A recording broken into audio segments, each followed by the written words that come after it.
விருதுநகரில் ஏற்பட்ட பட்டாசு ஆலை விபத்து விதிமுறை மீறியதால் ஏற்பட்டதாக முதல் தகவல் அறிக்கையில் தகவல் தெரிவிக்கப்பட்டுள்ளது. விருதுநகர் கட்டனார்பட்டியில் செயல்பட்டு வரும் பட்டாசு ஆலையில் ஞாயிற்றுக்கிழமை சுமார் 50 பேர் வேலை பார்த்து வந்துள்ளனர். அப்போது பட்டாசு தயாரிக்கும் ஒரு அறையில் திடீரென பயங்கர சத்தத்துடன் வெடிவிபத்து ஏற்பட்டது.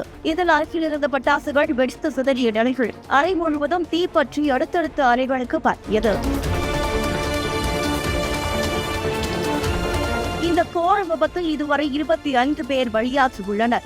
மேலும் 16 பேர் மருத்துவமனையில் தீவிர சிகிச்சை பெற்று வருகின்றனர். ஆலையின் உரிமையாளர் தலைமறைவாகியுள்ள நிலையில் போலீசார் 4 தனிப்படைகள் அமைத்து தேடி வருகின்றனர்.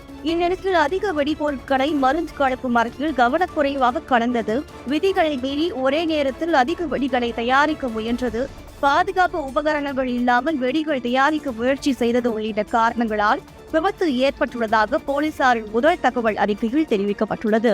இதனிடையே உயிரிழந்தோரின் குடும்பங்களுக்கு நிவாரணம் வழங்குவது தேர்தல் ஆணையம் முடிவெடுக்காமல் உள்ள நிலையில் நிதி வழங்கப்படும் வரை உடல்களை வாங்கப் போவதில்லை என குடும்பத்தினர் அறிவித்துள்ளனர்.